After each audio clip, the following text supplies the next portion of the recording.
Welcome back to another episode of B2B 0 to 10, a podcast focusing on helping bootstrap business owners on their 0 to 10 growth journey. I'm your host, Brett Trainer. Today, I welcome Sean Rosensteel back to the podcast. Sean is a digital marketing advisor for small businesses, and he and I talk about the ways digital marketers rip off or take advantage of business owners and what you can do about it so it doesn't happen to you. Sean is passionate about this pursuit as he happened to be ripped off at one of his companies. Understandably, he's on a mission to make sure it doesn't happen to other business owners. Sean also shares a framework all business owners can and should be using when exploring digital marketing investments. This is a must listen if you're not seeing the ROI out of your marketing spend. And as a favor, if you listen to this podcast, please do subscribe on iTunes or hit the follow button on Spotify and share it with other business owners you think would get some value out of the podcast. I appreciate it. Now, let's get the interview started.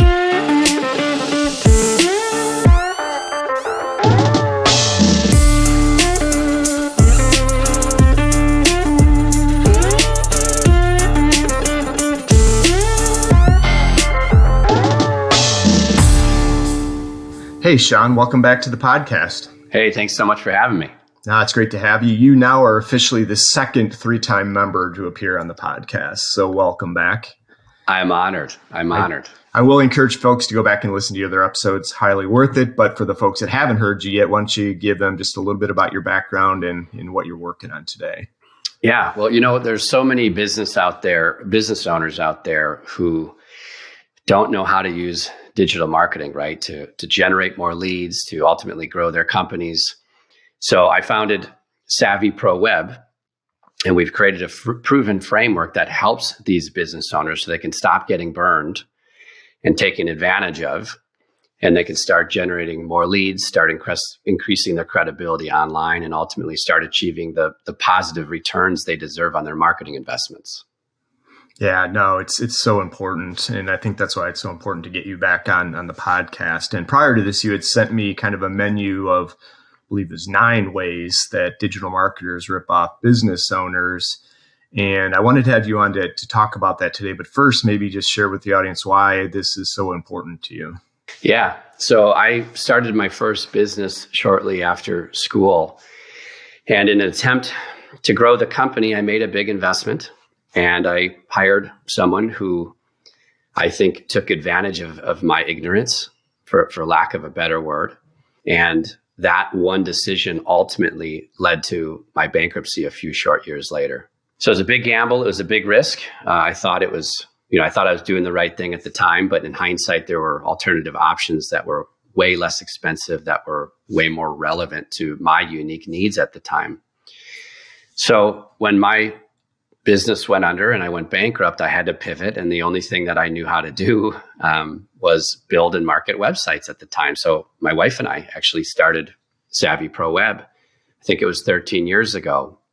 And the more and more we got into helping clients who are typically business owners, $1 to $10 million companies, small business owners, the more and more I saw that same pattern. I have a bank of horror stories. Every time I talk to a prospect, it feels like I get one more story of this experience they had where they were recommended a solution that really wasn't a good fit, or that they overpaid for something like a website or some email marketing help, or whatever it was. So I really have a passion for helping owners, avoid walking into buzzsaws with digital marketing, because ultimately it's a digital first economy, as we both know, as we both have talked about, and it's really hard these days, I think, to gain that credibility and increase those leads and ultimately grow the company in a very sustainable, predictable way if you're not a little bit in the know with digital marketing. You certainly don't have to be an expert at it. I mean, most business owners are experts at running their companies, and they're experts at the services they provide, the people they manage, all of those responsibilities. And a lot of the business owners we work with don't necessarily have a director of marketing, so to speak. They may have a marketing assistant, but ultimately they're the visionaries of the company. They drive the culture. They're really responsible for the message that goes out to those ideal prospects, and they need help. And they're having a really hard time finding good help. Yeah, no, I think that's really well said. And yeah, we talk about digital first, right? That's where you're going to find your prospects. It's you're not going to meet them in the street. They're just not going to walk by a storefront very often anymore. So it's important. And then part two, why I think this is so important is most of these businesses that we work with and target don't have huge budgets. So you really have to get it right. And I don't know if we've shared this before, but I did actually run a digital agency 12 years ago, right when, mail lists started to move online to digital. And even then it was complicated. And I've been out of that for a while and rely on experts like you at this point. But being digital, that's how we're going to grow our business, not having a ton of money. So you can't make those mistakes. And you're right. There's just so many different ways you can get yourself in trouble, thus the 9 ways, right, in how to work around it. So I think a good place to start is, we won't go through all 9. We want the folks to go download your free PDF that you've created. Is let's talk through a couple of the most common ones you see, and what should we be doing to avoid falling into those traps? Sure. Well, I think probably the one that hurts the most is, by the way, I think disclosure up front is, I don't think all digital marketers are bad. There's a lot of really incredible, very talented, very honest and trustworthy digital marketers out there. I think it's one of those problems, Brett, where it's like when you use a hammer, everything looks like a nail, right? Yeah. So if I decide to specialize in Twitter ads, I'm trying to sell Twitter ad services to prospects. And if you come to me and I'm a one-trick pony and all I've got is Twitter ads, I'm going to try to convince you that Twitter ads are the right fit. I'm going to try to convince you that all of your audience, all of your potential, your target markets on Twitter, well, newsflash, they're not, right? Newsflash, they're most likely not. And even if they were, that's probably not the most warm place to market to those people. But I think that's what's going on oftentimes is, a lot of us digital marketers, we tend to specialize. We're all being told to specialize. So we specialize in one marketing channel or another. It's kind of like going to the Nissan dealership. If I'm in the market for a new car and I go to the Nissan dealership, that person who's on commission is only paid, he can only feed his family when he moves Nissan cars. Correct. If and when he hears about what I'm looking for, and right across the street, there's a Toyota, there's a perfect product sitting on the lot that's exactly what I need, what are the chances he's going to say, hey, you know what, let me send you over to our competitor? So I think that's what's going on. Again, I don't think all digital marketers are intentionally trying to rip us business owners off. I think it's a lack of perspective. And I think it's a matter of, a lot of them use one hammer, right, and because of that, they view everything looking like a nail, right? So it's more of a perspective issue than a dishonesty or a lack of integrity issue. So I think it's important to be aware of that. Yeah, I think that's a really good point, because you're right. There are specialists, right? Not all of us. I mean, as we've talked before, B2B growth is very nuanced, right? There is no one size fits all. And one channel or platform that's working today may not work tomorrow. So it is important to figure out, and again, having a little bit of but this market's changing quickly. And I think it was good clarification. I think most people are out there trying to do the right thing and not rip people off. It just may not be the right fit for your business. And they sell a one size fits all versus kind of finding where that niche opportunity is. So That's right. Okay. So I think the biggest way that they can rip us off, so to speak, is that they'll throw money out. They'll throw your money out the window faster than you will. And I think a lot of digital marketers aren't trained, and they're not wired like a business owner who may look at time and money as an investment. So here's what it's going to cost. Here is the fee. Here are the ongoing fee. Here's all this stuff. And I think what a lot of them unfortunately fail to do is tie it back to, what is the return on the business owner's investment? I mean, everything we do, we tie it back to, is the client going to get something out of this or not? If the chances are that they're not, then we won't recommend it. And if you're not going to get a return on something, you probably shouldn't move forward with it. Right. Branding, which we don't do a lot of, is a whole different story. It's really hard to tie back. If you spend $10,000 on a logo, what's the ROI? Your guess is as good as mine. So there's certain components of marketing where we may invest money in, but not necessarily know it's more of a qualitative sort of a thing versus a quantitative sort of a thing. We have clients who value their branding so highly that they spend tens of thousands of dollars on caricatures of their staff of 50. Right. Personally, I don't get it. I don't value branding as much as that client does, but they're at least their eyes wide open going into that, saying, we may never know the numbers on this investment, but it's so important to us that we don't mind investing that money in it. Yeah, that's such a good point. And maybe you can help clarify, because one of the things, right, the age old marketing question as well, attribution, right? How do I know that this ad did this?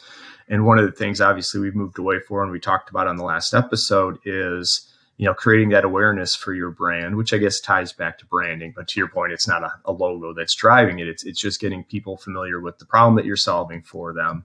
And that's going to take money and most of the time to create that awareness. So how should an owner be thinking about that, knowing that, hey, if somebody comes in and said, hey, yeah, we can do, $10,000 Facebook ads that are going to drive this much revenue. Maybe they've got a transaction-based business, but what's a better way to think about the framing that when they're meeting with the potential marketer? Well, I think it's always a best practice to ask the marketer, especially the digital marketer, right? That's why I'm so passionate about digital marketing is you have transparency into the data. There's no excuses. You should know what you're getting. It's not like spending 50 grand a quarter on a billboard on the side of the highway and there's 100,000 cars a day. It's like, well, great, but what's that really doing? What's it really bringing in? Digital marketing is very, very quantitative. So it's one of the things I love. So I think that every business owner, when they're looking to invest money in anything related to digital marketing, I mean, literally, whether it's a messaging strategy that they're going to put in their email signature or their LinkedIn profile, their bio, or if it's their website, or if it's a lead generator on their website, or if it's an email marketing campaign, I mean, anything under the sun, they should always ask, hey, what is my potential return on my investment here? And if the digital marketer doesn't respond with a confident answer, you should probably run for the hills, because it's indicating that they're not really looking out for your bottom line like I believe they should be. They're looking out for their own and their own only, right? Right. Yeah, no, it makes sense. All right, so that I was trying to look back at the menus. We kind of covered a few in one tip, but I think that makes sense. So the other one I see more and more of is the technology piece, right? You have to have the latest marketing automation tool and do all these things in order to. I'm not on that bandwidth, but I'd love to get your perspective on, do I need the latest technology in order to run digital marketing effectively? And if not, then, how do I think about it? Yeah. So I think another way is they will recommend more expensive technology that you don't need. Right. And I think so I'm a less is more kind of a guy. We have a very keep it simple culture, so to speak. And I grew up and my dad always taught me that complexity was the enemy of success. I hate complexity. I mean, there's times for it. There's times where complexity may benefit you, but especially when you run a business, you want to streamline everything at all times. You want to simplify everything at all times to keep that running consistently and profitably and everything else. So we treat digital marketing the same way. I think that there's two reasons why a lot of digital marketers recommend expensive technology you don't need. The first component of that, if we unpack it, is affiliations. A lot of us digital marketers have an affiliate agreement with these technology companies. So we have a bias. That creates a bias in the way that we recommend technology. So for example, and we don't, but if we have an affiliate agreement with HubSpot marketing, the marketing and CRM, right? If they're going to pay us 20% commissions on all business we close or all clients that we register, and the client comes to us and says, hey, I have a very minimal budget. All I'm looking to do is do some email marketing. And I've got a list of about 200 people. We might be more biased. We might be more prone to recommend HubSpot at $299 a month or whatever it might be, with all these bloated features that the client doesn't really need versus like a MailChimp for $9 a month for up to 500 contacts. That would be the perfect solution for that client. Right. Because we have an affiliate agreement, because there's an affiliation in place. So a lot of digital marketers rely on affiliate commissions. So of course they're going to recommend technology they're partnered with. It's going to put more money in their pockets. We see that happen quite a bit. Countless times we've worked with clients that are like, hey, gosh, we spent like tens of thousands of dollars on this Salesforce implementation. None of our team uses it. We haven't done anything with it in 18 months. What do we do? It's like, well, cancel it immediately. What are you bleeding out every month? $4.99 a month. Get rid of it. Right. You haven't done anything. Just, cut your losses.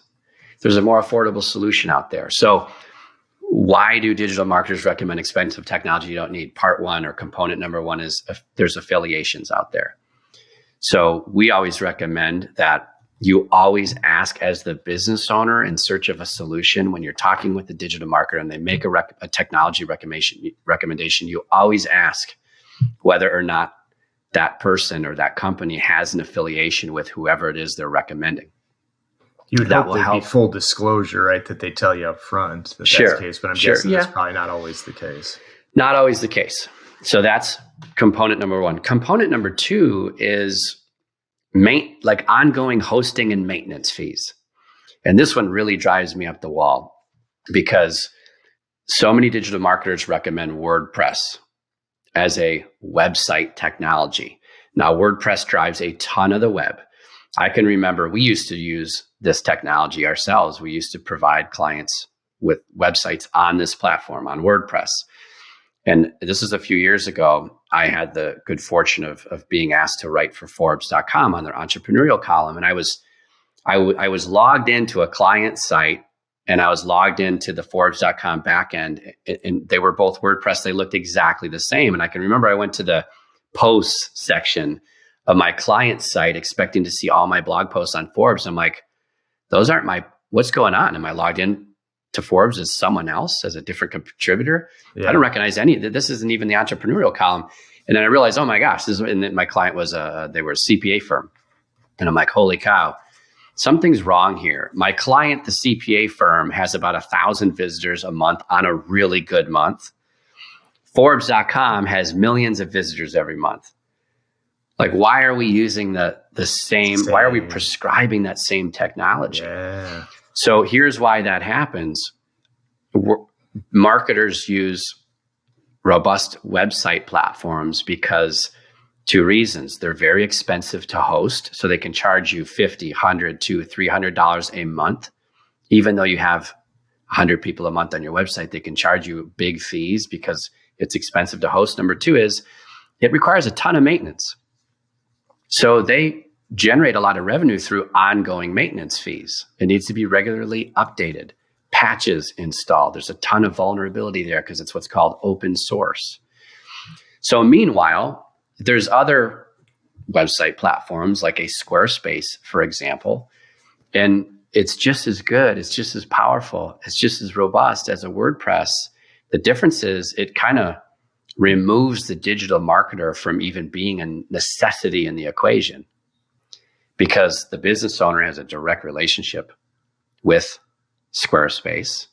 They charge you $120 a year, $140 a year. It comes with award-winning design templates that you can fully modify to your liking. It comes with secure host. They're a publicly traded company, right? So you're hosted in the same containers as millions of other businesses. If their service goes down, their stock's in trouble. They've got shareholders to answer to. And it includes bank level security. I mean, how in the world can you beat that? It's literally moving from WordPress to Squarespace for your website platform as a business owner is like moving from a 1978 Mercedes-Benz diesel E-Class that leaks oil all over the floor to a brand new Tesla Model S. Oil changes are non-existent.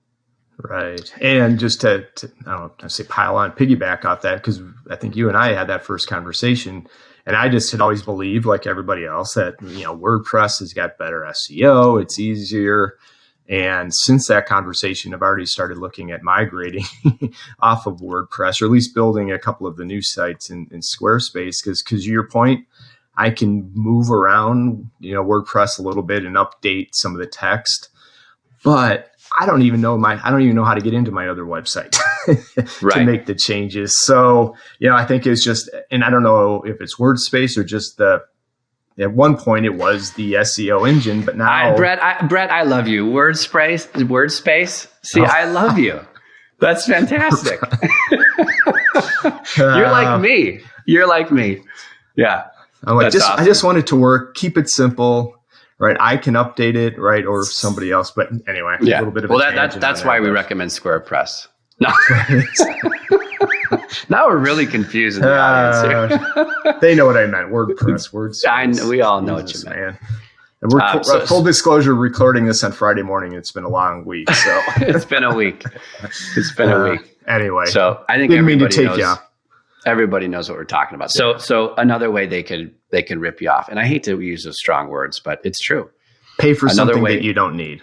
Yeah, you pay for something you don't need. You get prescribed this, unbelievable solution, and all you need is just a little thumbtack. Yeah. So, and I think it's a good segue into the third way that we can talk about, and this is non-techie. It's not talking about platforms or anything like that, but a lot of these digital marketers, they don't help you define what success looks like for you, and then they don't hold you accountable to it. Yeah, I thought this was an interesting one. I wanted you to dig into this. It's interesting. I mean, it makes sense, but I hadn't thought of that. So we all, we have a problem, and we go to seek out a solution. And I think it's really important that we clarify what success looks like. So for example, if you're a business owner and your website, hasn't been updated since 2002, and you're a little bit embarrassed and you're unsure and you're like locked out of it because that vendor you once used is no longer doing what they're doing, and you have no control, right? You're intimidated, you're frustrated, you're feeling a little vulnerable. Let's say you went out and you talked to a digital marketer. That digital marketer should be asking you, what do you want out of this? Like, how do we define success as it relates to this project we're about to embark on together? And you might say, well, you know what? We just need an online brochure. Like, we just need to update, this is like an online brochure for us. We're out there in the field talking about what we do. And we really need our website to back up the claims that we make to kind of like improve credibility, and make sure that when people do their due diligence, when prospects do their due diligence online, we look professional, we look good. Or you could say, you know what, we want to go on offense. We're trying to grow the business this year, and we really want to start leaning into digital marketing as a vehicle for generating more leads for our company. Whatever success looks like for you, you should clarify that. And the marketing partner you're working with should also be in the know and also help you clarify what that looks like. I rarely see that happen, because a lot of times business owners don't know what they want. A lot of us don't. What do you actually, well, I don't really know. I've never been asked that. I've never thought about it. Well, I want a website. No, you don't. You don't want a website. That's a means to an end. What do you really want? Why do you want it? Why do you want this? Why do you think you need a website? What's wrong? What's going on? What's triggered this event? What does this website need to do? Like, what do you want to get out of your new website? And let's just say, for example, we want to generate more leads. Well, great. Well, there's something called project scope, and we all know what that means. And a lot of these marketers say yes to just about anything. I mean, we rarely say yes. We're jerks in that sense, Brett. Like 9 times out of 10, we tell the client no. We throw ideas back over the wall and say, that's phase 2. Wait. We've clearly defined phase 1, what this looks like. We know what success is, and we have to stay the course, because if we say yes to everything you throw at us, this thing will last 6 months. It'll never get done. The project timeline is going to get pushed. We've all been there. So once you define success, let's say it's generate more leads, you've got to be held accountable to that. Every decision being made along the way over that 30-day period that the project lasts, if you're building a website, or 3 months, whatever it takes. Hey, I think we want to do this. Or what about this idea? It's like, does that move us closer to generating more leads, which is our bullseye, or does it move us further away? So someone needs to hold you as the business owner accountable to what it is you want. because a lot of us business owners, we have 99 ideas a week. Right. Usually it's that one good one a week. It's going to take the company to the moon, but we're visionaries by nature. So someone needs to be there kind of guiding us along the way and holding us accountable and bringing us back to that initial vision, bringing us back to what that success initially looked like and was defined as, which is, oh yeah, I want to generate more leads. And I think you're absolutely right. And I think having that, I don't know, call it an accountability partner, if you will, right? That it's more of a collaboration. You and I have talked about the outsource versus or delegate versus a partners. And I'm definitely all in on the partner and collaborative approach to these types of things. And it has to work for both parties. And I do hope that we're heading more towards that, but that's why you're on here, because not everybody is taking that approach. And I do want to cover one more of these topics, or the ways to get ripped off, because then I want to talk about the framework that you share with folks that they can apply today. So I think it's important to leave them with that. But the one I wanted to dig into a little bit is they won't guarantee their work, right? Mm-hmm. I don't know if I've heard a lot of them that do guarantee their work, or maybe you don't ask. So, kind of, why don't you spend a little bit of time on that one? Sure. Yeah, we're very passionate about this one. And you're right. I mean, it's very rare that anyone's going to guarantee their work at this point. But let's say, I think there's this issue that the worldwide, WWW, like in my mind, it doesn't stand for a World Wide Web. It stands for a Wild Wild West. Yeah. We are an unregulated market. There's hardly any compliance. Now, there, as you know, I mean, with GDPR, like there are some bodies, government initiatives that are starting to crack down a bit, which is probably a good thing overall, I think, big picture. But we're highly unregulated, right? Can you imagine paying, imagine your furnace or your AC goes out and you pay $200-300 for a trip charge. The guy comes out and he supposedly fixes your unit and he leaves, and 30 minutes later, the heat or the AC goes out again. That company is most likely going to come back and fix whatever it was that happened. Right. They're not going to recharge you $200-300 for another trip charge. Right. They're going to be like, oh my gosh, we apologize. Let us come right back. Unfortunately, in the digital marketing arena, there's a lot of marketers and a lot of agencies that aren't guaranteeing their work. There are so many times where we speak with a prospect for the first time and they said, hey, we hired this company or this person to do our website. It's been 3, 4, 6 months. It's long overdue. We haven't even seen it, or we have seen it and we hate it. And they're just literally not communicating with us anymore.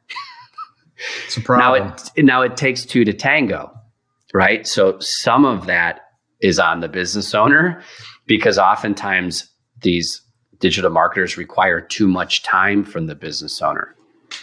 A lot of business owners, they're on the 1 yard line with their website, for example. They want to pass the ball to a competent marketer who can take it 98 yards down the field and call them in when they're at the 1 in the enemy's red zone. And once they approve, that person can punch it over the end zone for 6 points. So unfortunately, a lot of digital marketers aren't empathetic towards the business owner's time, and they just require way too much of it. And eventually the business owner's like, I just can't do it. They need all this feedback, all this stuff, and the emails stack up, the voicemails stack up, scheduled meetings are missed because they're just simply not a priority. Right. I think digital marketers have to remember that business owners are spinning a million plates. They've got the pressure of the world on their shoulders, the pressure of the business, the employees, the payroll, the overhead, the insurance, their families, their spouses, in my mind, entrepreneurs are the heroes of this country, right?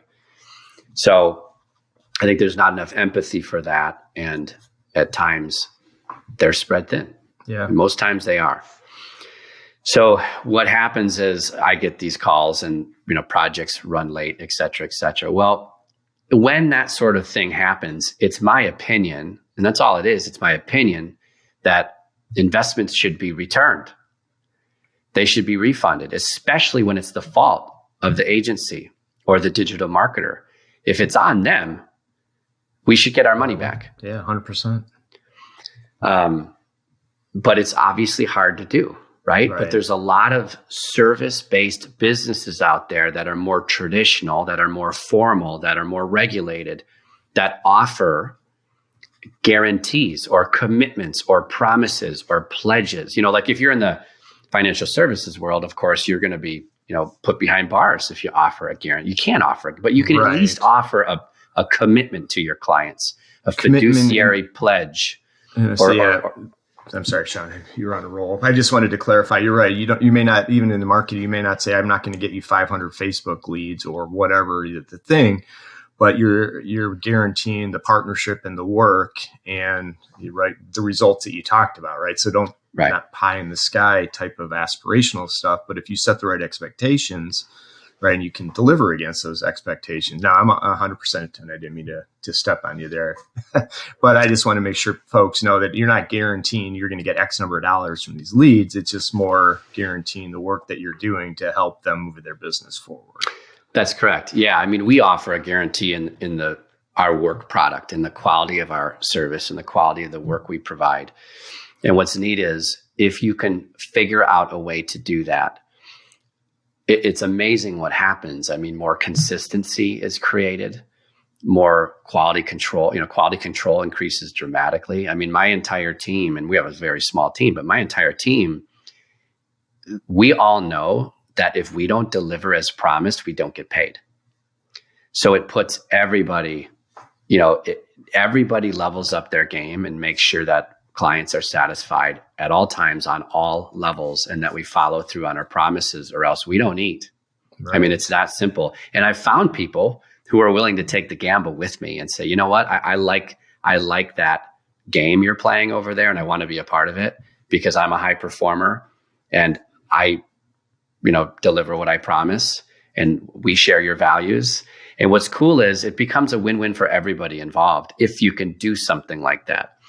And for us, the number one objection typically is, well, I don't know if I want to move forward with doing any of these things related to digital marketing because I've been burned in the past, and I don't know if I can afford another, couple $1,000s for a new website. Right. I don't know if now's the right time because, you're going to require 50 hours of me over the next month and I don't have it. So that guarantee for us kind of puts a sniper rifle at the number one objection we hear, which is, look, we can't give you back your time, but if we don't say if we don't do what we say we're going to do for you, and if we haven't set your expectations, if we don't exceed them, and there's unpleasant surprises along the way, the least we could do is refund you your investment. Right. We believe it's the right thing to do. There's a lot of companies out there who offer those types of things for their clients.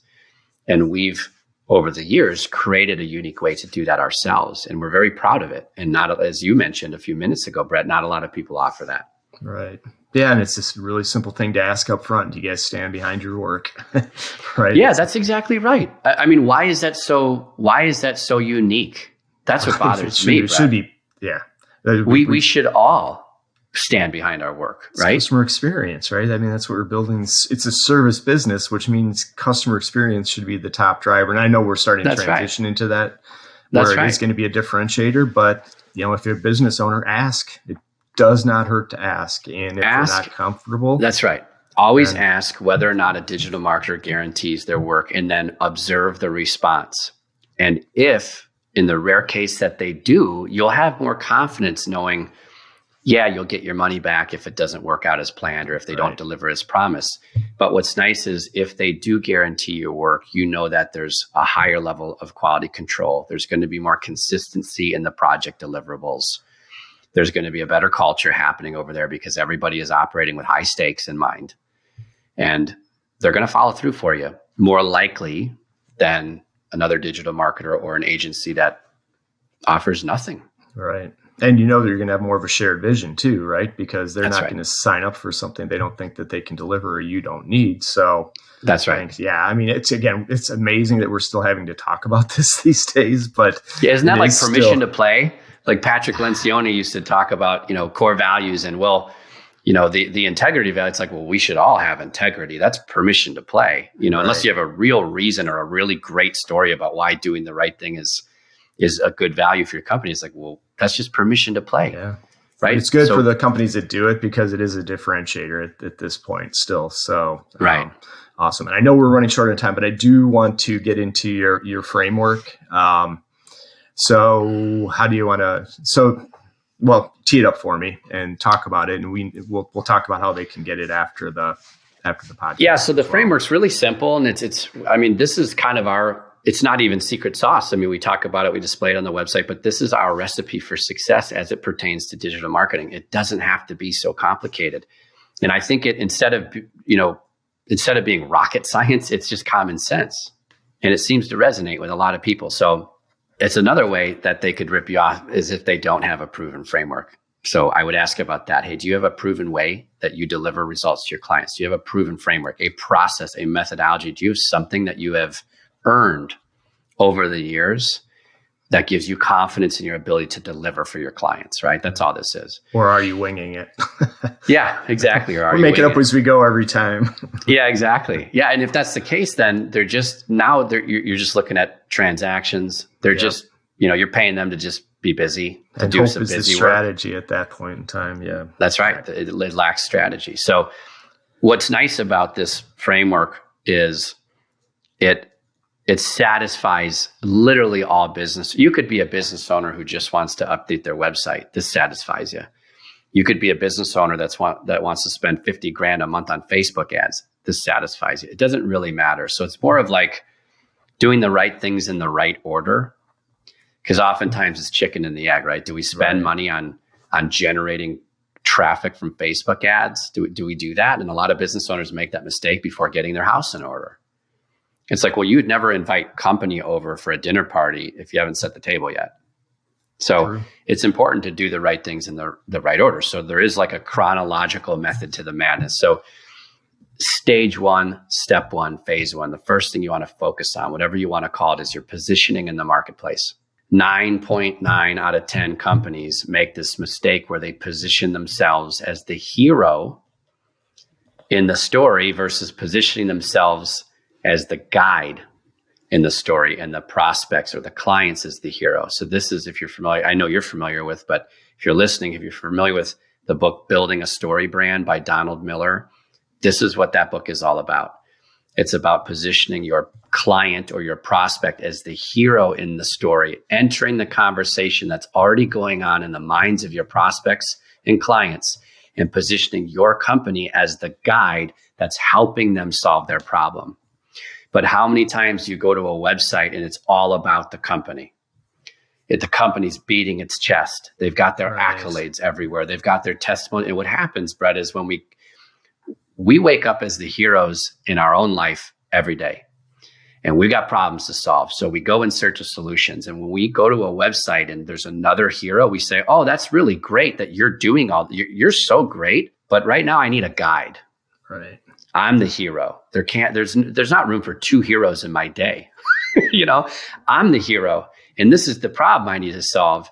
Are you the guide that can help me get from point A to point B? No, it makes sense. So if you're listening right now, go look at your website, go pull up your home page and look at your banner and look at the words and the language you're using and how you're positioning your company in the marketplace, and ask yourself, are we here beating our chest, trying to prove to everybody that we're right and we're the best? Or are we empathetically speaking to our visitors in a way that helps them understand that we see them, we know them, we understand their pain, we've solved it before, and we have a proven plan, and we can help you, and give us a call if we can be your guide on this journey, because we know how painful it can be. So stage one is positioning. You have to get your positioning right in the marketplace. And it's a very big departure, I think, from what we're all taught, which is like, we've got to prove ourselves. Here's all our features and benefits, right? Here's all the things we do instead of the problems that we're solving, right? So, exactly. And the more you focus on the problem, the more you'll win. So it's like eradicating your company's ego, and it's replacing it with empathy for your client or your prospect. So that is a massive paradigm shift. That is the tide that lifts all boats with your marketing, because you could have the most beautifully designed website on the planet. You could spend $100,000 and hire top designers who don't know how to sell anything to anybody. They know nothing about influence. They know nothing about psychology. They know nothing about copy and how words move people. But they know a lot about Photoshop, boy. These people can they make their way around Photoshop, but it's not going to bring you more business. So you got to get your positioning right in the marketplace. Once that's done, that's at a very foundational level. Once that's done, you work on your presence, your online presence.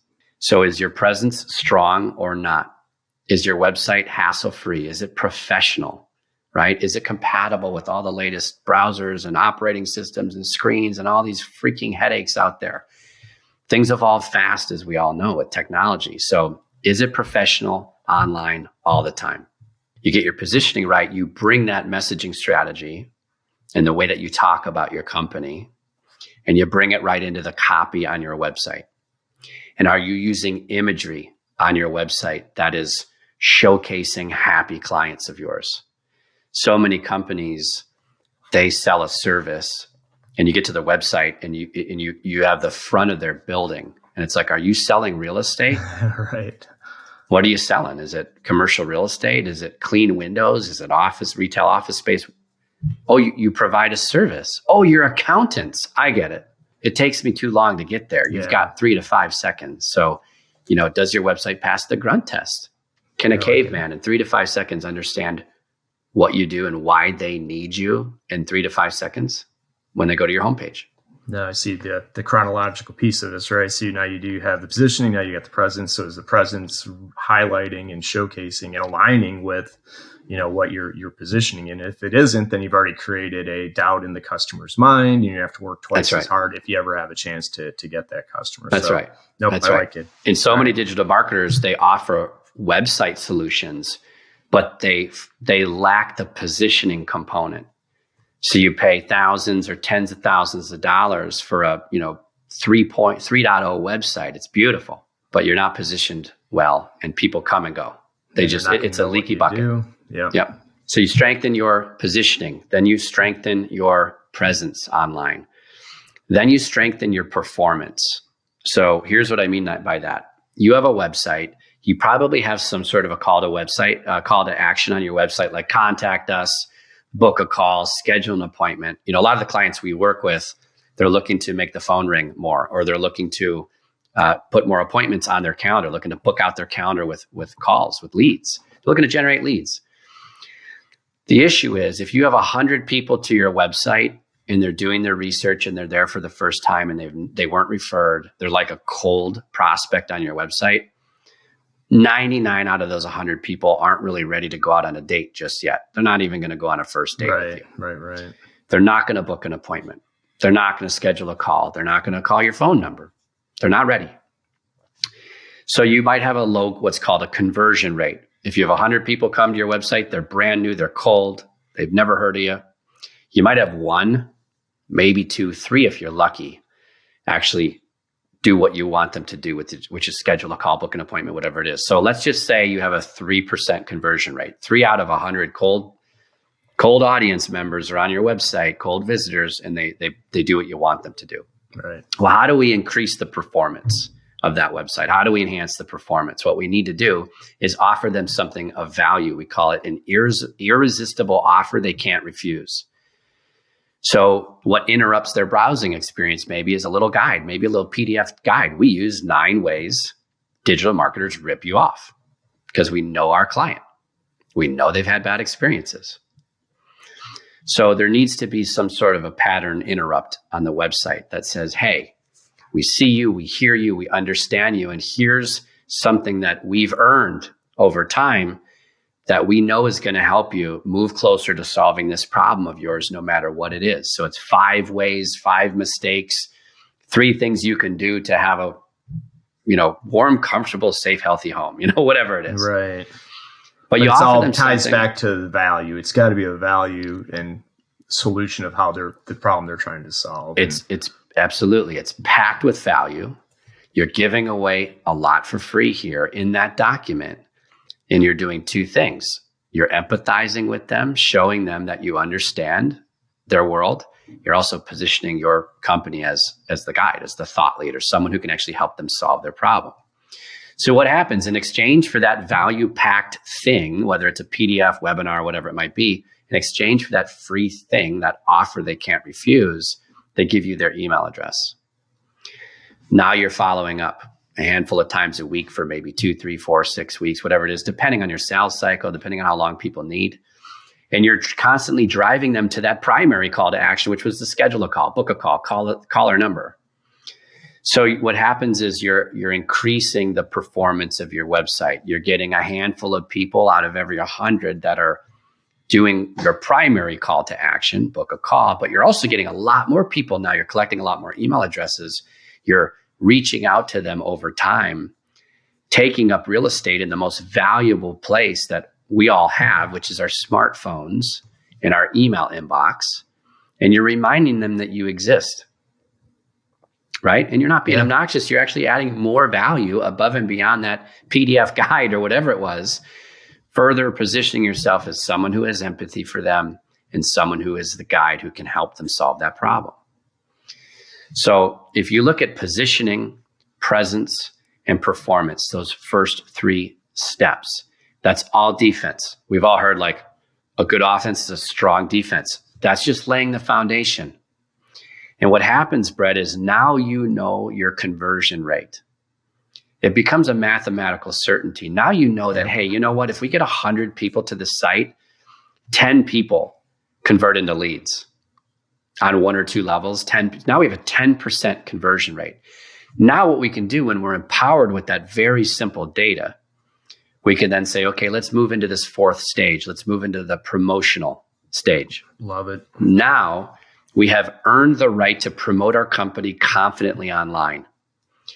And what are the most lucrative marketing channels that make the most sense for us based on our business, based on the services we provide, based on the clients that we serve?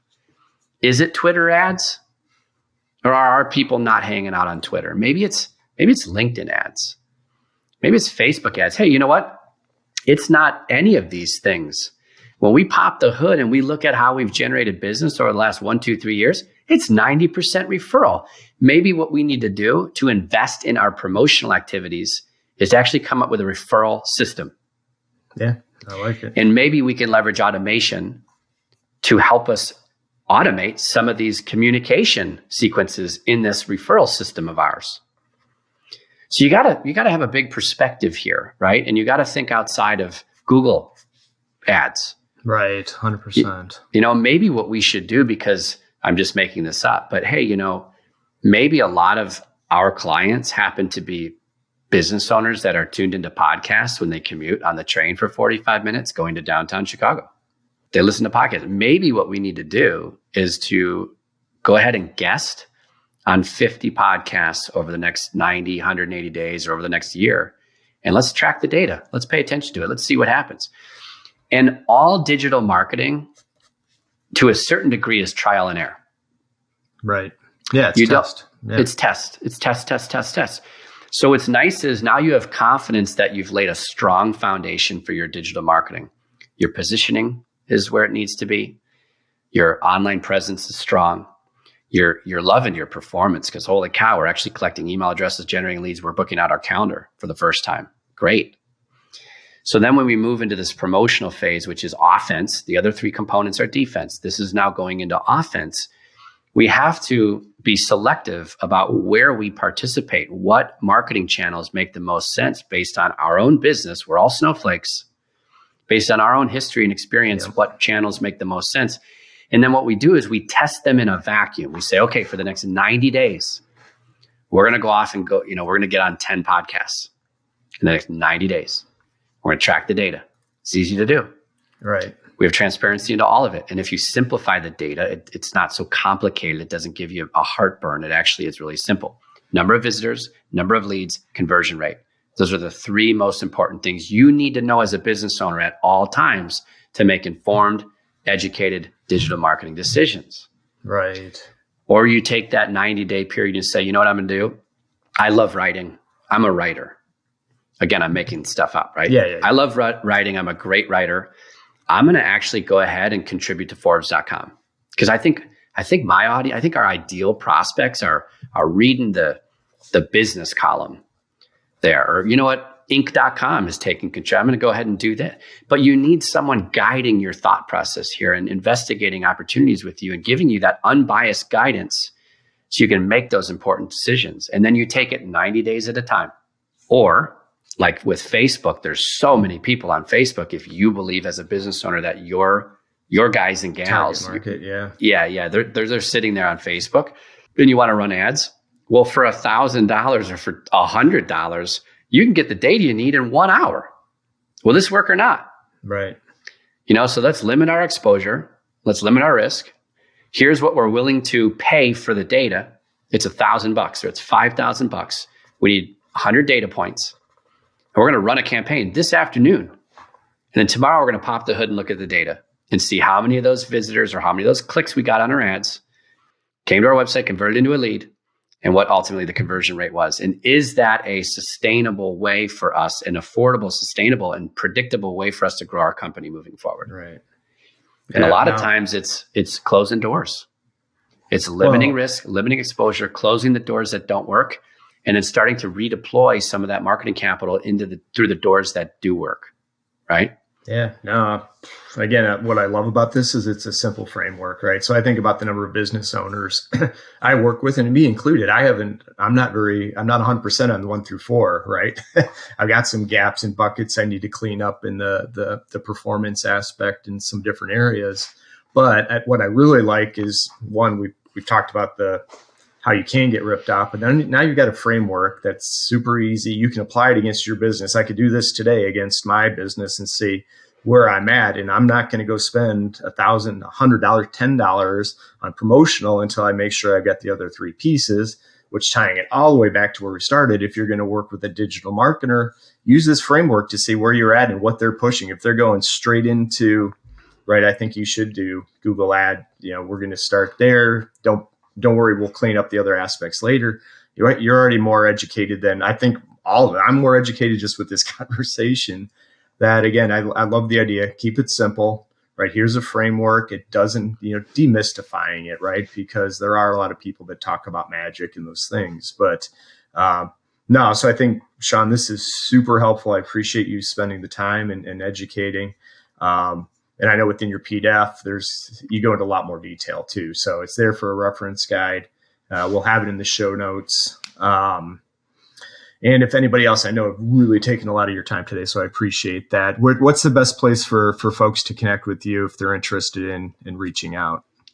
Yeah, I'm trying to be better about being on LinkedIn a little more often. I'm not so active on social media, but LinkedIn's a good place. And also our website, savvyproweb.com, spelled savvy is 2 V's, savvyproweb.com. Our PDF, 9 Ways Digital Marketers Rip You Off, is there. It does include a lot more, good content. We have a passion for literally just empowering business owners to make better, more informed decisions so they don't get crushed with their digital marketing. So that PDF is there for you. It's, of course, free. And obviously, if you ever want to book a call, our calendar is open to, anybody who comes to our site can book a call as well with us. And we're happy to give you any of that. We can spend a half hour with you and we can give you that unbiased guidance that you've probably been looking for and frankly, you deserve.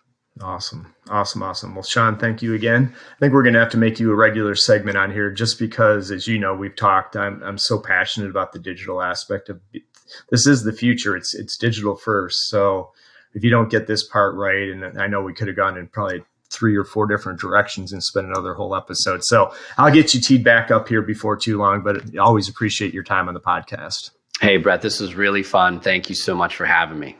Awesome. Have a great rest of your day.